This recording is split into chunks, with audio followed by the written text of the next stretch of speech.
Magandang araw sa inyong lahat. Sa video na ito, tatalakayin natin ang buhay ng isang kilalang personalidad sa larangan ng politika at serbisyo publiko, si Bert Olivar. Kilalanin natin siya mula sa kanyang maagang buhay, tagumpay, hanggang sa kanyang kontrobersyal na pagpanaw. Tara at samahan niyo akong alamin ang kwento ni Bert Olivar. Umpisahan na natin dito lang sa Pinoy Wisdom.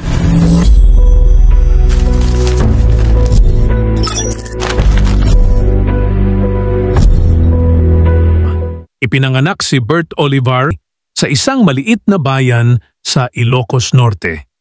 Lumaki siya sa isang pamilyang simpleng magsasaka, ngunit sa kabila ng kahirapan, nagpakita siya ng katalinuhan at dedikasyon sa pag-aaral. Bata pa lamang si Bert, ngunit nakitaan na siya ng potensyal na maging isang leader. Nag-aral siya sa University of the Philippines kung saan kumuha siya ng kursong Political Science. Matapos makapagtapos, nagsimula siyang magtrabaho bilang isang city councilor sa kanilang bayan.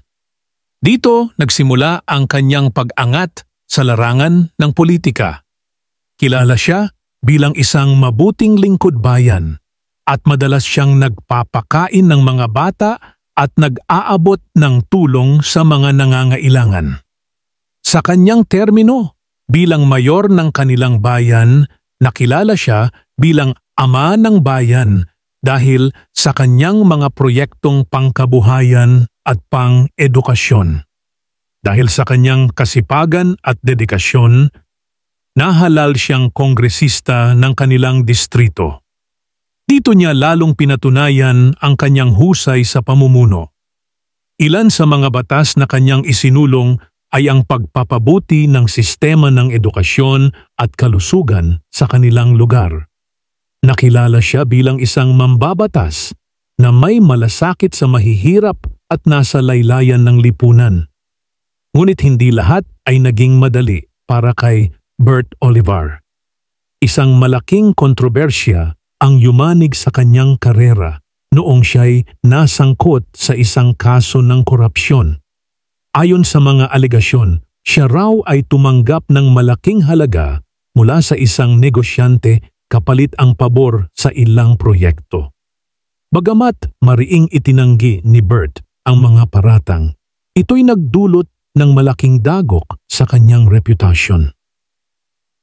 Noong ika-20 ng Marso 2015, pumanaw si Bert Olivar dahil sa atake sa puso. Ang kanyang pagpanaw ay nagdulot ng labis na kalungkutan sa kanyang mga nasasakupan at mga kasamahan sa serbisyo publiko. Marami ang nagbigay pugay at pagkilala sa kanyang mga nagawa para sa bayan. Sa kabila ng kontrobersyang hinarap niya, hindi maikakaila na marami siyang naiambag sa pag-unlad ng kanyang komunidad. At diyan, nagtatapos ang kwento ng buhay ni Bert Olivar, isang leader na nagpakita ng dedikasyon, pagmamahal sa bayan at kasipagan sa kabila ng mga hamon. Naway magsilbing inspirasyon ang kanyang kwento sa ating lahat na magpatuloy sa paglilingkod at pagmamahal sa ating kapwa. Kung nagustuhan ninyo ang video na ito, huwag kalimutang mag-like, mag-subscribe at i-share sa inyong mga kaibigan. Hanggang sa susunod nating kwentuhan, paalam, maraming salamat sa panonood. Huwag kalimutang pindutin ang notification bell para lagi kayong updated sa mga bago naming video. Magkita-kita tayo muli sa susunod nating episode. Paalam, dito lang sa Pinoy Wisdom.